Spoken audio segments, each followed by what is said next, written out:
स्वतःचे पती गितेश विनायक राऊत आणि विनायक राऊत तसंच त्याचबरोबर श्यामल विनायक राऊत आणि चुलत सासरे आबा राऊत आणि फिरोज बाबा, ताजी बाबा, हरिश्चंद्र घाडी यांच्याविरुद्ध तक्रार केली आहे. आणि एक स्पष्ट दिसतं आहे की 2016पासून लग्न झाल्यापासून या मुलीने सातत्याने कुटुंबामध्ये नांदण्याचा, समजोत्याने राहायचा प्रयत्न केलेला आहे.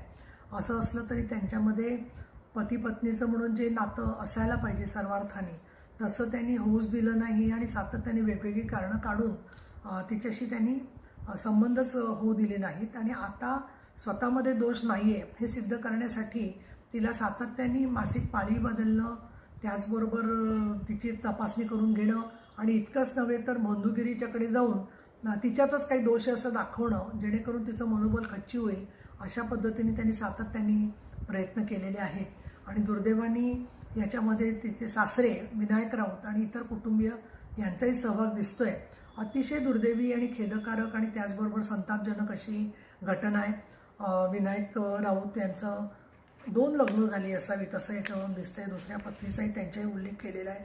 असे पद्धतीने लोकसभेचे खासदार असतील आणि वेगवेगळ्या पद्धतीने दबाव आणला जातो आहे. खरं तर या केसमध्ये कॉन्स्पिरसी आहे, कारण पतीच्या बरोबर अन्य लोक कुटुंबातले आणि हे बंधूबाबा यांच्या मदतीने म्हणून तिचं मनोबल खच्ची करून तिच्यातच दोष आहे हे दाखवण्याचा त्यांनी सातत्याने प्रयत्न केलेला आहे. आज कोर्टामध्ये त्या बंधूबाबाला हजर करण्यात येणार होतं.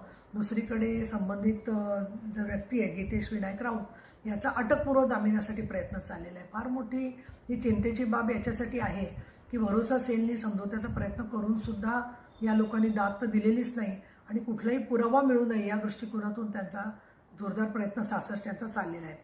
मध्यंतरी 19 जूनला आमचे नेते एकनाथ शिंदे आणि ते स्वतः उपमुख्यमंत्री आहेत, त्यांनी असं एक घोषणा केली की लाडक्या सुनेचं रक्षण हेच आमचं धोरण आणि तसा एक कक्ष पण सुरू केलेला आहे ठाण्यामध्येच. आणि अशा वेळेला महाराष्ट्रभर हे काम आज आवश्यक आहे. वैष्णवी हगवणे असेल किंवा इतर अनेक केसेसमध्ये सुनांचा कशा पद्धतीने छळ होतोय हे दिसतंय. या घटनेच्या मध्ये तिने पोलिसांकडे गेल्यामुळे तिचा जीव वाचलेला आहे, परंतु याच्यामध्ये आरोपींना कठोर शिक्षा होणं आवश्यक आहे. आणि एक खासदारच आपल्या सुनेशी असं वागत असेल की अशा वर्तनाकडे दुर्लक्ष करत असेल तर त्याबद्दल अत्यंतही खेदाची गोष्ट आहे. आणि म्हणून मला असं वाटतं की पोलिसांनी आणि कायद्याने योग्य ती कारवाई ताबडतोब या घटनेच्या मध्ये ते करतील आणि ती संबंधित सून जी आहे, मुलगी जी आहे गिरिजा, तिचंही मनोबल टिकून राहावं, तिच्याबरोबर पूर्ण समाज आहे असं सुद्धा मी एक तिला सामाजिक कार्यकर्ती आणि शिवसेनेचे आमदार म्हणून सांगू शकते.